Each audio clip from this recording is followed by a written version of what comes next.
ਵਾਹਿਗੁਰੂ ਜੀ ਕਾ ਖਾਲਸਾ ਵਾਹਿਗੁਰੂ ਜੀ ਕੀ ਫਤਿਹ। ਸਮੂਹ ਗੁਰੂ ਨਾਨਕ ਨਾਮ ਲੇਵਾ ਸਿੱਖ ਸੰਗਤਾਂ ਨੂੰ ਬੇਨਤੀ ਹੈ, ਇਹ ਜੋ ਪਾਵਨ ਸਥਾਨ ਜਿਸ ਦਾ ਸ੍ਰੀ ਗੁਰੂ ਗ੍ਰੰਥ ਸਾਹਿਬ ਜੀ ਦੀ ਪਾਵਨ ਗੁਰਬਾਣੀ ਅੰਦਰ ਜ਼ਿਕਰ ਆਇਆ ਹੈ, ਧੰਨ ਧੰਨ ਪੰਚਮ ਪਾਤਸ਼ਾਹ ਸ੍ਰੀ ਗੁਰੂ ਅਰਜਨ ਦੇਵ ਪਾਤਸ਼ਾਹ ਜੀ। ਧਰਨ ਗਗਨ ਨਵਖੰਡ ਮੈਂ ਜੋਤ ਸਵੈਰੂਪੀ ਰਹਿਓ ਭਰ, ਭੰਨ ਮਥੁਰਾ ਕਛ ਭੇਦ ਨਹੀਂ ਗੁਰ ਅਰਜਨ ਪ੍ਰਤੱਖ ਹਾਰ। ਸੋ ਸ਼ਹੀਦਾਂ ਦੇ ਸਰਤਾਜ ਗੁਰਬਾਣੀ ਦੇ ਬੋਹਿਤ ਸਾਹਿਬ ਸ੍ਰੀ ਗੁਰੂ ਅਰਜਨ ਦੇਵ ਪਾਤਸ਼ਾਹ ਜੀ ਦੇ ਪਾਵਨ ਸਥਾਨ ਸੱਚਖੰਡ ਸ੍ਰੀ ਦਰਬਾਰ ਸਾਹਿਬ ਤਰਨਤਾਰਨ ਸਾਹਿਬ ਵਿਖੇ ਜੋ ਸਤਿਗੁਰੂ ਸ੍ਰੀ ਗੁਰੂ ਅਰਜਨ ਦੇਵ ਪਾਤਸ਼ਾਹ ਜੀ ਦੇ ਅਵਤਾਰ ਗੁਰਪੁਰਬ ਨੂੰ ਮਨਾਉਂਦਿਆਂ ਹੋਇਆਂ ਸਮੂਹ ਹੀ ਗੁਰੂ ਨਾਨਕ ਨਾਮ ਲੇਵਾ ਸਿੱਖ ਸੰਗਤਾਂ ਬੜੀ ਧੂਮ ਧਾਮ ਨਾਲ ਸਤਿਗੁਰਾਂ ਜੀ ਦੇ ਅਵਤਾਰ ਪੁਰਬ ਨੂੰ ਮਨਾ ਰਹੀਆਂ ਨੇ।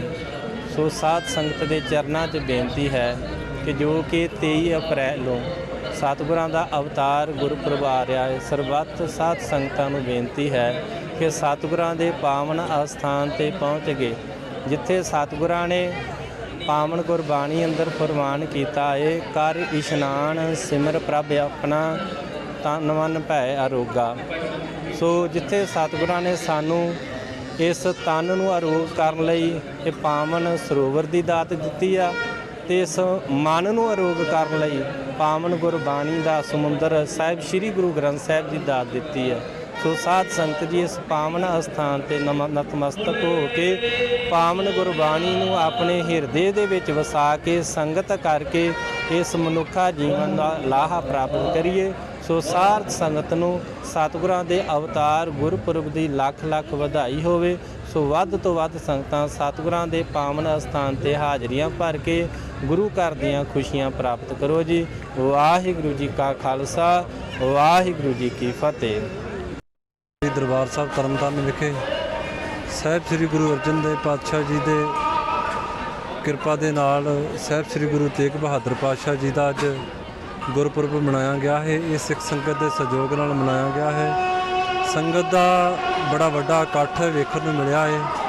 ਸਾਹਿਬ ਸ੍ਰੀ ਗੁਰੂ ਤੇਗ ਬਹਾਦਰ ਪਾਤਸ਼ਾਹ ਜੀ ਨੇ ਸਾਡੇ ਵਾਸਤੇ ਸੀਸ ਦੇ ਕਰ ਸਿੱਖਾਂ ਦੇ ਵਾਸਤੇ ਨਹੀਂ, ਹਰੇਕ ਦੁਨੀਆ ਦੀ ਸਾਰਿਆਂ ਧਰਮਾਂ ਵਾਸਤੇ ਇੱਕ ਨਿਵੇਕਲੀ ਨੀਂਹ ਰੱਖੀ ਸੀ। ਸਾਨੂੰ ਸਾਰਿਆਂ ਨੂੰ ਚਾਹੀਦਾ ਤੇ ਇਹ ਹੈ ਕਿ ਗੁਰੂ ਤੇਗ ਬਹਾਦਰ ਪਾਤਸ਼ਾਹ ਜੀ ਨੇ ਸਾਡੇ ਵਾਸਤੇ ਬਲੀਦਾਨ ਦਿੱਤਾ ਹੈ। ਉਹਨਾਂ ਦੀ ਚੱਲੇ ਹੋਏ ਕਦਮਾਂ ਨੂੰ ਆਪਾਂ ਨੂੰ ਕਦਮ ਕਦਮ ਮੱਥੇ ਨੂੰ ਲਾਉਣਾ ਚਾਹੀਦਾ ਹੈ ਅਤੇ ਉਹਨਾਂ ਤੋਂ ਸਾਨੂੰ ਸਿੱਖਿਆ ਵੀ ਲੈਣੀ ਚਾਹੀਦੀ ਹੈ। ਅੱਜ ਕੱਲ੍ਹ ਦਰਬਾਰ ਸਾਹਿਬ ਤਰਨਤਾਰਨ ਵੱਲੋਂ ਸੰਗਤ ਦੇ ਸਹਿਯੋਗ ਦੇ ਨਾਲ ਹਰੇਕ ਤਰ੍ਹਾਂ ਦੀ ਸੰਗਤ ਦੀ ਸਹੂਲਤ ਵਾਸਤੇ ਪ੍ਰਸ਼ਾਦਾ ਪਾਣੀ ਹੋਰ ਕੀਰਤਨ ਦਰਬਾਰ ਹੋ ਰਿਹਾ ਹੈ। ਸੰਗਤ ਦੇ ਸਹਿਯੋਗ ਨਾਲ ਹੀ ਇਹ ਸਾਰੇ ਕਾਰਜ ਹੁੰਦੇ ਨੇ। ਸਾਰੀ ਸੰਗਤ ਨੂੰ ਸ੍ਰੀ ਦਰਬਾਰ ਸਾਹਿਬ ਤਰਨਤਾਰਨ ਅਤੇ ਸਿੱਖ ਸੰਗਤ ਵੱਲੋਂ ਲੱਖ ਲੱਖ ਵਧਾਈਆਂ ਹੋਣ ਜੀ ਗੁਰਪੁਰਬ ਦੀਆਂ। ਵਾਹਿਗੁਰੂ ਜੀ ਕਾ ਖਾਲਸਾ ਵਾਹਿਗੁਰੂ ਜੀ ਕੀ ਫਤਿਹ।